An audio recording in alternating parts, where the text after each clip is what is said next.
We may know what we are looking for in a house, but what about where the house is located? In this video, I'm going to go over a few things to consider when selecting where to buy a property. These considerations can have a direct impact not just on your living situation, but your financial situation as well. I hope this video is helpful for you, and if you have any questions, you can leave them in the comments below. I always appreciate hitting the thumbs up and subscribing to the channel if you haven't already. So let's get into it. Let's take a look at some geographics. You want to determine how close the potential property is to a major city, as well as minor cities and public transportation options. Larger cities offer a greater job market and opportunities, but can come with higher home prices and more competition. Smaller cities that are farther from bigger cities can offer more space and have a lower cost of entry into the market, but the rent market may not be as strong and the housing prices may be a lot more volatile. With smaller cities and more suburban areas, one may also be commuting longer distances to travel for work, education, and social life. There are specific components that bring people to certain areas for jobs and education, such as colleges, schools, hospitals, courthouses, office parks, shopping, dining, and community involvement.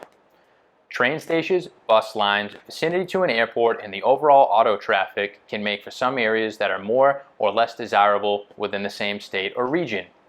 Cities and towns that are considered rural now could become more suburban in the future when the population expands outward, which would make them more desirable.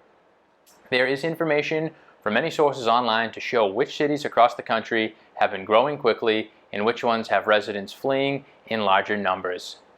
These guidelines would not apply to vacation home, since these types of properties are occupied only during vacations or for short stays. So we're going to take a look at property taxes. The city tax rate can be found on the city assessor's online database. You will want to check the property taxes on the municipalities that you are planning to purchase in. These are typically stated on the town's assessor's database website, where the cost per thousand of home value is stated. Some cities offer an exemption for residents that live in a property that they own. This is called the residential exemption and is typically found in cities where most occupants are renters. An owner-occupant can benefit from this and save up to 50% in taxes yearly by living in one of these towns. My exemption is approximately $3,000 per year, which is a savings of about $250 per month. You can essentially live in a more expensive property and be paying less monthly than someone just one zip code over from you. From there, we're going to take a look at the assessed values. Once you know the city tax rate and whether or not there are residential exemptions, you will be able to find the exact dollar or tax you would have to pay per month or per year. Most towns have an online database where you can look up the yearly assessed value of a property, as it is public knowledge.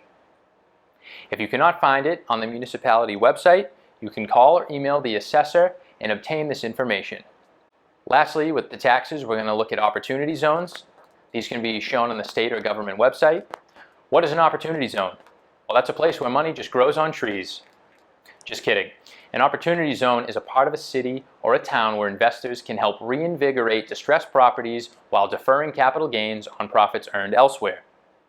The 2017 Tax Cuts and Jobs Act created the Qualified Opportunity Zone program in order to offer tax incentives for investment in economically blighted communities. When you invest in an opportunity zone, you can defer and possibly reduce taxes on recognized capital gains. Now we're going to take a look at insurance rates, which are indirectly related to crime rates. So, researching the crime data in places you are unfamiliar with is a good idea. Beyond the safety of you and your family, crime rates that contribute to theft and destruction of property can make insurance premiums more expensive. For example, my parents and I use the same home insurance provider with the same coverage. My property is a 1,500 square foot home on a small lot on a street that is not so busy. My parents' home is over 3,000 square feet and has a quarter-acre lot on a busy street in a suburban town. The home insurance is slightly higher on my property, although its cost to repair is less than my parents'.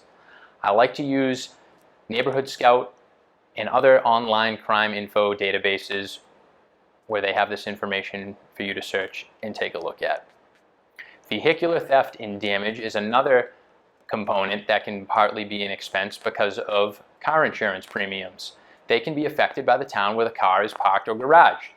My car insurance premium also increased slightly when moving into my property from living at my parents' house. Moving on to the city ordinances and occupancy laws. For investment purposes, you are definitely going to want to brush up on the city laws that are specific to the areas you are looking to purchase.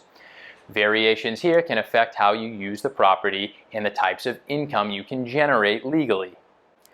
If you plan on renting by the room or house hacking a single family, a condo, or some other type of property where you're living with others, it is important to make sure you're in compliance with the town. In my town, only 4 individuals who are not related to one another are allowed to occupy the same unit at one time. If you exceed this, the home is considered a boarding house. If you vacate the property and still want to rent it by the room, just check to make sure what you're doing is permitted. Airbnb has created a stir in the market over the past few years. They have been getting cracked down on in major cities all around the world. It is important to make sure your property follows Airbnb guidelines if you want to Airbnb it. Many states require Airbnbs to be registered with the state for tax purposes. On a city level, the rules vary from city to city. Some cities have a zero-tolerance Airbnb policy. Other towns allow you to rent parts of your home for short periods as long as it's owner-occupied, full-time. Lastly, there are some towns that allow non-owner-occupied properties to be used for short-term rentals without restrictions. This is more common in more rural areas where there's vacation homes. Not being aware of these rules can lead to tax implications and fines from the city, or in worst case, some type of charge. So some cities have more multifamily homes and other towns have more single-family homes. As an investor, you may be thinking you want to convert a single family to a multifamily. If the home is surrounded by other multifamily units, there is a greater chance of this type of project gaining approval.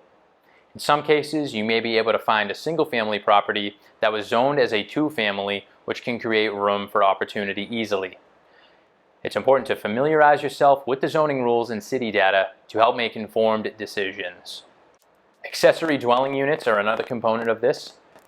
Accessory dwelling units, or ADUs, also known as in-law apartments, are small living spaces usually with a bedroom, kitchen, and small living room, and they're units that are part of a single-family home.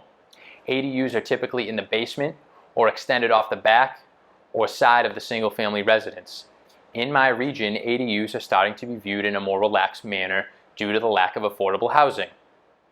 City officials and policymakers believe they can be beneficial to the housing situation. Some towns do not allow homeowners to rent out an ADU, and other towns do. Other towns allow people to rent an ADU if they are elderly, disabled, a relative to the owner, or for a limited amount of time that's shown in a contract. These terms and conditions are once again outlined in the city ordinances or bylaws of a town. Property use. Parking, small businesses, and other zoning rules can affect how you can use a property. You want to check on any other restrictions that there might be. Maybe you plan to rent a garage space for storage or have a certain number of vehicles on the premises. Or if someone wants to run a small business out of the property, these are all items to make sure you will be in compliance with. Parking passes. Cities that are more congested offer parking passes, and that can incur additional costs and hassle if you are not taking this into consideration. Some streets require a parking pass or have limits on the amount of cars per household that are allowed to be there at the same time. Off-street parking is even more desirable in areas like this and increase the value of a home. Next, we are going to take a look at the overall city data, which paints the picture for the town or city. There is an owner-occupied to renter ratio. The city data will show this information from the census and the analysis of the entire city.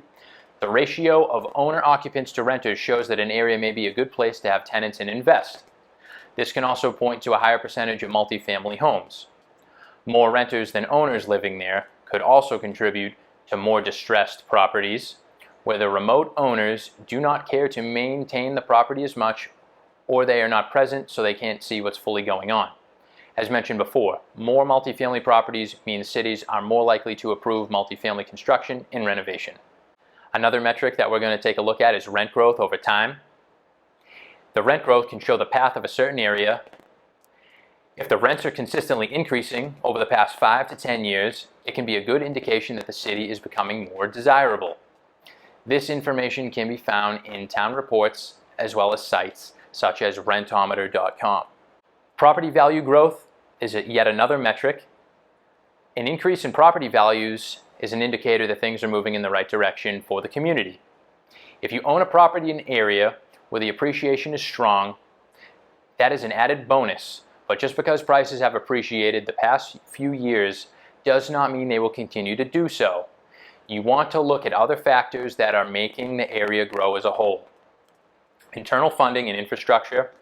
Just like you would investigate the management of a company that you were going to invest in for a stock, you should take a look at what the town or city leaders are doing to improve the city and make it a better place to live. What new projects does the city have planned? What do the funds go towards yearly? These measures can help you paint the picture of what's going to come in the future. The overall path of the city. Some cities show clear proof of positive change.